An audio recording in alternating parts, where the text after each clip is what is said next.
Riposte FM 106.3, 106.3. Truc comme si on sait que t'es mon gars sûr, t'es pas mon papa, mais tu sais quoi, ton gars là, Scream Killer, il m'a esquinté. Comment ça va mon pote? Ah moi ça va. Il m'a esquinté. De toute façon Scream Killer il avait dit il revenait fort. Bah putain, je vois qu'il a mis ça bien. Je suis trop près de lui. Je suis trop près de lui, Maya, il m'a esquinté. Putain. Non, il fait plaisir. C'est vrai qu'il fait toujours plaisir. Merci Scream. Aïe. Alors quoi, c'est l'heure de l'éternelle rubrique, chers auditeurs, auditrices, s'il vous plaît, un peu de sérieux. Un peu de sérieux. Un peu beaucoup, j'ai l'impression. Un peu beaucoup, s'il vous plaît. Il a l'air concentré. Non, pas de sérieux, de concentration. De concentration. Parce que c'est important ce que je vais dire. D'attention, voilà, d'attention. Bien attention. Sûr. Attention. Donc voilà, très chers auditeurs. Comme toutes les semaines maintenant, on essaie de mettre ça régulier et carré. On fait la chronique coup de gueule, coup de pouce. Le principe est simple, dans la semaine on scrute l'actualité, il y a des sujets qui nous parlent, d'autres non, et nous on donne que notre avis. Je n'arrête pas de dire, on n'est pas journaliste, on est juste des citoyens qui ont la chance d'avoir cet outil qui est Riposte pour pouvoir diffuser notre vision des choses. Ouais, pour pouvoir riposter. Voilà, et comme on a dit, on commence par les coups de gueule pour finir genre en beauté par les coups de pouce. Ouais. Et cette semaine c'est assez particulier parce que dans mon coup de gueule, il y a un coup de pouce et dans mon coup de pouce, il y a un coup de gueule. Ah ouais, quoi, c'est deux en un, comment on appelle ça Mais c'est vous qui avez lancé l'idée et je trouvais ça très intéressant. C'est comme la vie, moi je trouve ça. Ah, tu nous avais écouté quand même. Bien sûr, je vous écoute. Et big up à vous pendant que les jours je suis pas là et je vois que ça se passe très bien. Cool. Donc voilà, alors, coup de gueule, c'est. Voilà, pour être pas répétitif, je voulais aborder le terme du terrorisme autrement, par le côté du financement. Mon coup de gueule, c'est de savoir qui est-ce qui aujourd'hui dans le monde finance ces groupes terroristes et qui fait que financièrement ils arrivent à se développer sur plusieurs pays, à briser les frontières et à installer le terrorisme, tu vois. Il y a un moment, il faut se poser les vraies questions, quoi. Il y a quand même quelqu'un qui finance tout ça et qui a vraiment les moyens de les financer. Ah oui, là, et sachant qu'ils prennent des raffineries, ils prennent en gestion des productions d'or ou des minerais et tout ça. Et je voulais savoir c'est qui achète tous ces minerais et tout ce pétrole sur le contrôle des djihadistes et indirectement finance leur acte terroriste, tu vois. Et dans mon coup de gueule, j'avais quand même une lueur d'espoir, donc un coup de pouce pour toute la mobilisation de la communauté musulmane, je vais dire, qui aujourd'hui se distingue vraiment de ces terroristes, j'arrête pas de dire, tu vois. Et donc il y a eu des manifestations sur la place de la République et il commence vraiment à avoir des voix qui se lèvent pour dénoncer, et même le mot islamiste. Il faut pas faire l'amalgame entre un islamiste et un extrémiste. C'est pas bien de mettre dans le radical de ce mot qui se conjugue avec le terrorisme une religion d'une grande partie de la population française et dans le monde, donc voilà. Et c'est bien que cette communauté se mobilise et je soutiens cet acte-là. Voilà, donc c'était mon coup de pouce dans un coup de gueule. Ouais.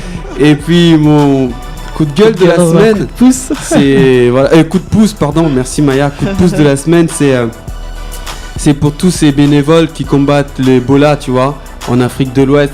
Et franchement, c'est une épidémie très dangereuse et malgré ça ils vont de tout cœur, que ce soit des associations françaises, des ONG, MSF là, voilà, et la personne qui a mis sa vie en danger, il s'est exposé, et cette infirmière qui a été contaminée par l'Ebola. Malgré des grosses formations, j'avais vu justement un reportage et ils sont formés, il y a 2 couches de gants, il y a plusieurs tenues, bien protégés, ils ont très très chaud à l'intérieur, donc c'est difficile en plus avec la chaleur de travailler et il y a plein de choses qu'on peut pas faire, quoi, qu'ils doivent éviter. C'est plus l'administration que des cachets, que des piqûres pour éviter que le sang puisse jaillir. Exactement. Il faut toujours être à 2.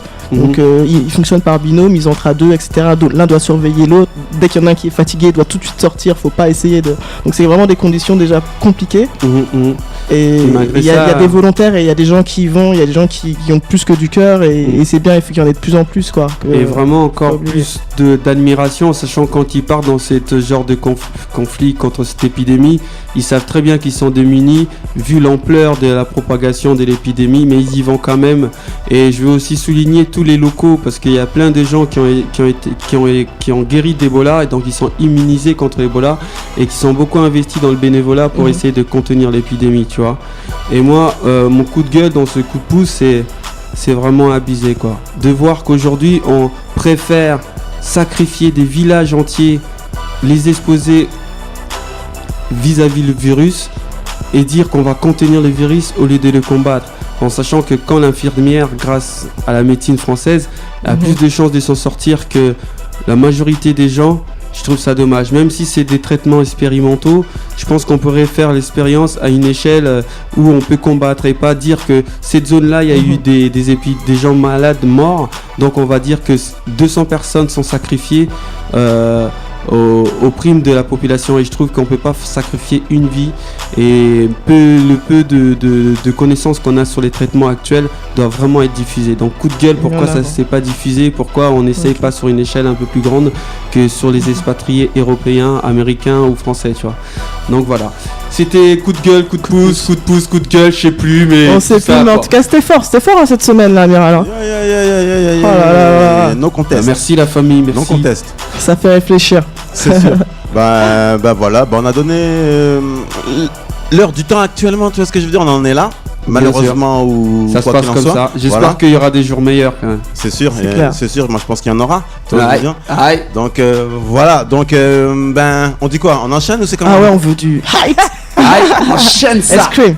On dit à la semaine prochaine. J'aimerais en placer une spécialement pour les auditeurs. N'oubliez pas, donnez-nous vos réactions, que ce soit sur coup de gueule, coup de pouce, voilà, sur l'émission. Twitter, @RipostFM, sur Facebook.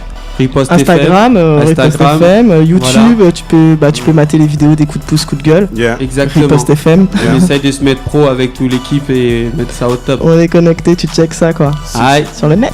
106.3, bon, voilà, c'était coup de gueule, coup de pouce. Vous étiez dans l'ère de repos, coup de gueule, coup de pouce. Nous, en tout cas, ensemble, quand je dis nous, c'est vous et nous et tout le monde dans l'équipe. On reprend la route, on reprend l'autoroute de la FM. Scream Killer, vas-y, reprends le volant, mon pote, c'est parti. Vas-y, mais ça bien, Scream Killer. Vous êtes bien sûr Riposte 106.3 et c'est Wopa Outi comme d'hab fois. Action! Riposte FM 106.3.